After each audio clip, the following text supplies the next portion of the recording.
Tribunal Superior Eleitoral realizou nesta terça-feira uma audiência pública para discutir com representantes dos partidos políticos das emissoras de rádio e TV propostas para a distribuição do horário destinado à propaganda eleitoral gratuita para a Presidência da República. Ao vivo do TSE, o repórter Rimac Souto tem as informações. Boa noite, Rimac. Boa noite, William. Boa noite a todos. Estou aqui com o ministro Arnaldo Versiani, do Tribunal Superior Eleitoral, que é relator das resoluções que regulamentam as eleições deste ano e também presidiu a audiência pública realizada aqui no Tribunal Superior Eleitoral com representantes dos partidos políticos e também com representantes de emissoras de rádio e de televisão. Ministro, qual o motivo desta audiência pública? A audiência se destinava a exame de uma minuta de resolução que tende a distribuir o plano de mídia no horário referente ao horário gratuito, que será utilizado a partir do dia 17 de agosto até o dia 30 de setembro, e se destina à divisão de tempo entre os partidos e coligações, tanto dos programas de bloco quanto também das inserções.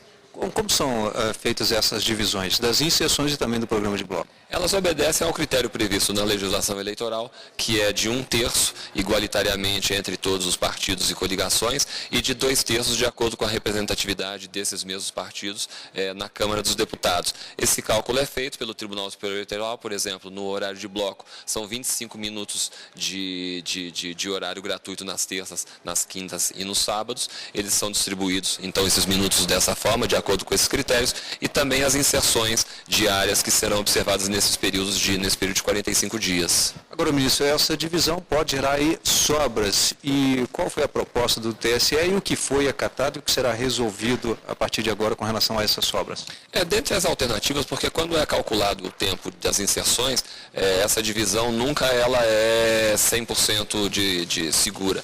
Então sempre ocorrem as sobras. E no caso, dentre as alternativas mais viáveis, a que vem sendo observada, inclusive nas eleições passadas, é a distribuição dessa sobra entre candidatos que serão sorteados. Porque haveria talvez outras alternativas, como por exemplo, distribuição das sobras para aqueles candidatos que tivessem menos tempo, mas quando os partidos não se colocam de acordo, a Justiça Eleitoral realmente tem ficado mais propensa em dar essas sobras para aqueles candidatos que sejam sorteados. No caso das eleições de 2010, nós faremos esse sorteio também, talvez na primeira sessão do tribunal, e provavelmente essas sobras beneficiarão 3 candidatos que serão sorteados dessa maneira. E isso será feito junto com o sorteio dos blocos para inserção? Porque talvez nas primeiras sessões, quando nós fizermos o sorteio entre os 9 candidatos da ordem da aparição do primeiro programa, que se observará depois o rodízio sucessivo, os 3 primeiros candidatos que sejam sorteados desse número de 9, eles provavelmente serão beneficiados com essas sobras. Bem, obrigado, ministro. Vale lembrar que a propaganda eleitoral gratuita no rádio e na televisão começa no dia 17 de agosto e termina em 30 de setembro. A propaganda, os dias destinados à propaganda eleitoral gratuita para presidente da República e também deputados federais são os mesmos, terças, quintas e também aos sábados. William. Obrigado, Rimac. E o TSE divulgou os dados sobre a quantidade e a distribuição de eleitores no país.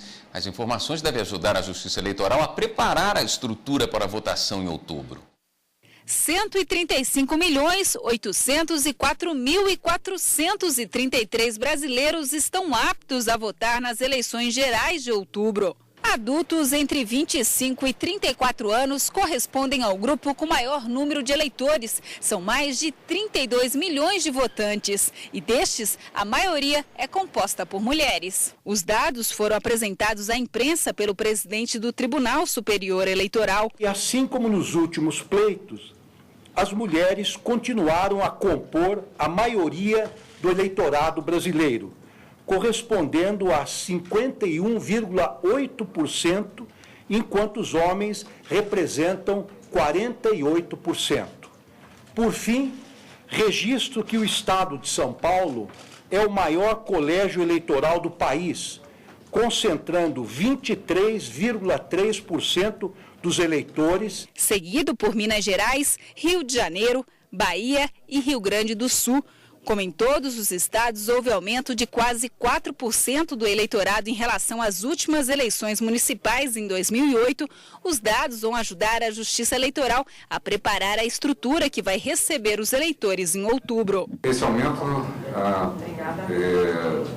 populacional, que que representou em torno de 4% desde a última eleição, ele se estende em todos os outros números, como o número de sessões, pontos de votação e também o número de mesários que serão convocados.